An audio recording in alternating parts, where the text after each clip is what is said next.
A new Chris Pratt movie called Mercy takes place in Los Angeles in 2029 as a detective stands on trial accused of murdering his wife, and he has only 90 minutes to prove his innocence to an advanced AI judge he once championed before it determines his fate. Hey movie peeps, thank you for watching NibbleNFlix, the podcast for Snacks Me Cinema. I'm your host, Jeff Reed. In this video, we're going to be munching on the movie Mercy. This will be a non-spoiler review, and then timestamps are below in the description if you want to jump around. And have you seen Mercy yet? Let me know what your thoughts in the comment section below. And give us a like on the video so we get more eyes on the video. And also subscribe to the channel so you get notified when new content is uploaded on the channel. Now let's talk about another AI movie that has a guy in a chair. Can it be entertaining for more than 90 minutes? Let's talk about it.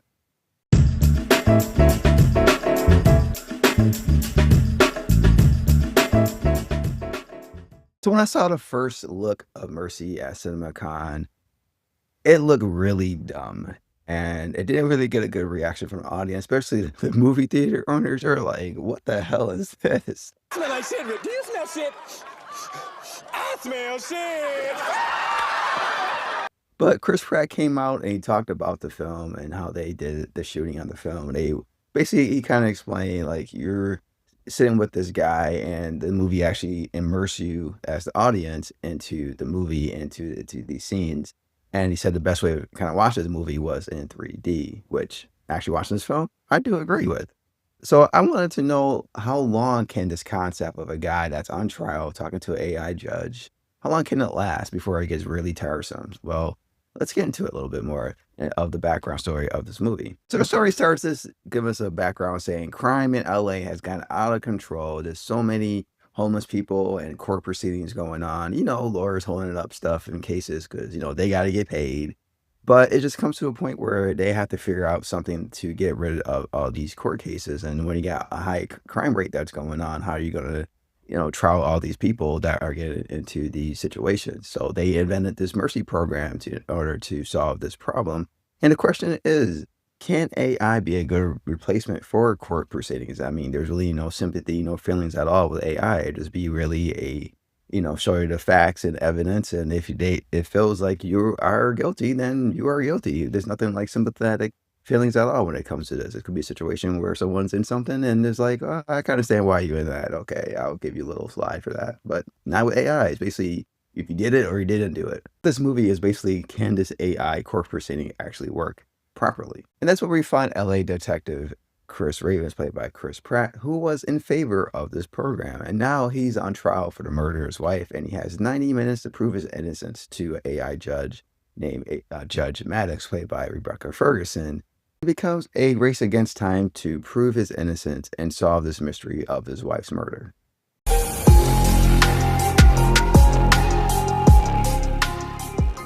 The good about this movie is how they actually constructed the court proceedings. I thought they did a really good job laying that out and showing you how the court proceedings are just like a regular court proceedings. You just got an AI judge that's running it. And I thought that was really cool. They break down the evidence. They take you down to the crime scene as well, using these videos as evidence as well. And you kind of piece things together, look at evidence, how much it really is. There's a footprint. You can look and see what the footprint is. All that stuff was kind of cool.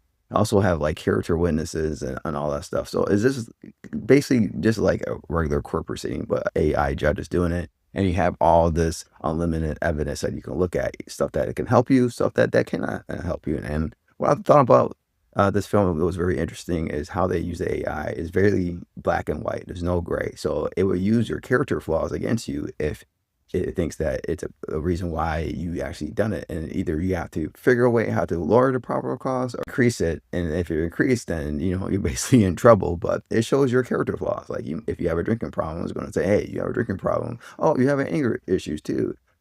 That could be leading up to why you did this crime. And I thought that was very interesting how they put that in the film. And it was really cool how they did that. I like how they take you down this road, going through the entire evidence, the crime scenes, also show you the character flaws of the character and showing you why the person could have done it or maybe have not done it. I thought they did a good job doing that. But the thing is, how long can that last? Which I thought was interesting because, when you have a regular court proceeding, you have lawyers that see some evidence they want to dismiss right away because that's going to hurt their argument when it comes to whoever they are defending. And what happened to all the lawyers in LA? Like, what's going on? They're busy with their merger acquisition takeover? Huh? Huh? Good joke? No? Keep moving? Okay, we keep moving. So as I said before, the AI judge still has no bias, no feelings, whatever, still black and white. And it kind of gives the opportunity for Chris Pratt's character to actually show his innocence. And it becomes kind of like a whodunit film while he still has to prove his innocence. And I thought that was a really good mix of what they did. They understood that they just couldn't sit on this entire movie of him just being on his trial. They had to do some things to keep things kind of creative, and then by doing that, it actually does extend it to a little bit of more entertaining films. It does it for a little bit, but it does enough to where it keeps you engaged. The performances in this movie was really good. Chris Pratt does a great job when it comes to showing this character, Chris Raven, who's going through this whole court proceedings, and he has to do everything he has to do to show that he's innocent. Also, to also save his life while he's trying to unravel this mystery and try and piece things together to show exactly what happened with his wife's murder. And also with Rebecca Ferguson playing the AI judge, Judge Maddox. I thought was absolutely fantastic what she did. And I love her character arc in this film. It's kind of typical kind of arc you get with AI stuff, but I thought she did a great job when it comes to playing this character. The movie does a decent job when it comes to like the twists and turns of this movie when it comes to all this stuff while you're trying to unveil this mystery in this movie and within the story. But it does get to a point where it does lose its kind of steam. And then, sometimes you got to swing for the fences. And this movie does that. And when it does, well,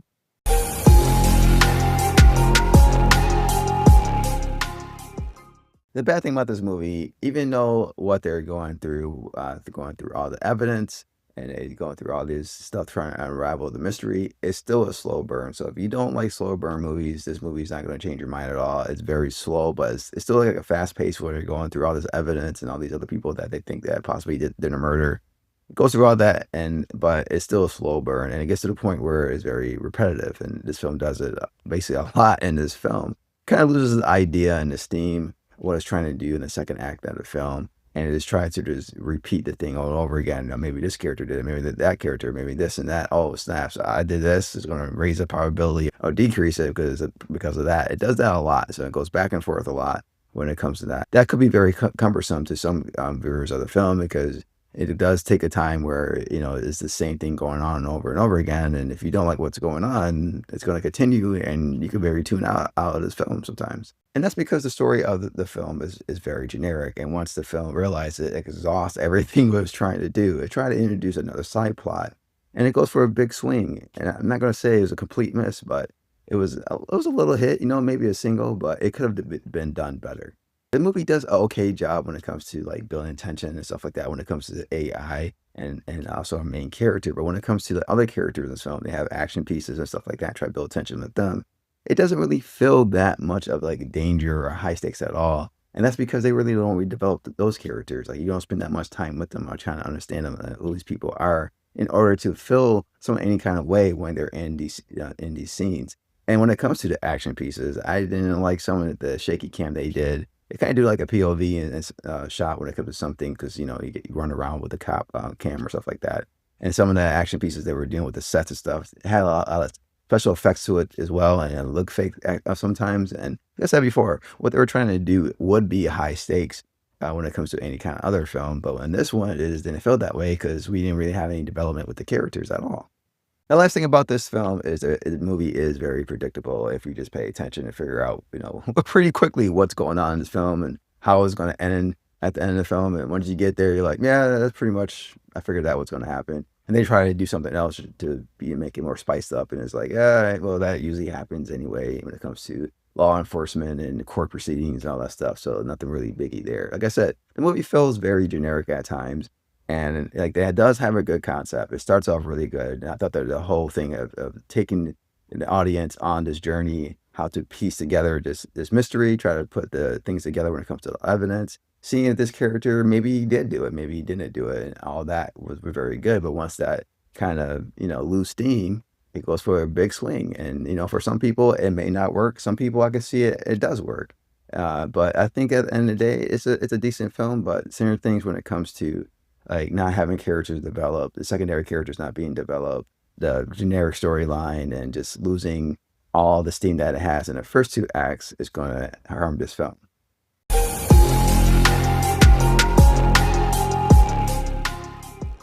The final score and the snack worthiness of this film, I have to give it 2.5 snacks out of 5, and that's because I overall did like some things about this film, and some things I did not like about this film. And the things I did like about this film is how they did all the mystery stuff, piecing all the evidence together, and how immersive this film was.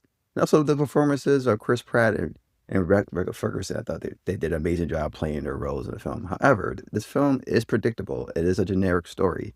It does repeat a lot, and then once it figures out, it exhausts with its concept. It tries to go for a big swing, and it could be a hit for some people, or it could be a completely miss for other people. And I can see a lot of people liking this film and not liking this film, because that when I was talking to people who saw the film, when I saw it, it was two sides. People actually loved the film, and actually some people who actually hated the film. So I can see that's going on with the critics and also with the audience as well. But other than that, it was a decent film. It's okay. It's not bad. I would recommend seeing it in 3D. Don't go see an IMAX. You don't have to spend extra money. Just go see a regular theater format. See they play in 3Ds. I think that will actually heighten your experience of this film. But yeah, it's an okay film. It's not good. It's not bad. It's just okay. But thank you for watching. I really appreciate your time watching this video, taking time out your day. I really appreciate you doing that. I hope you had enjoyed your time with me.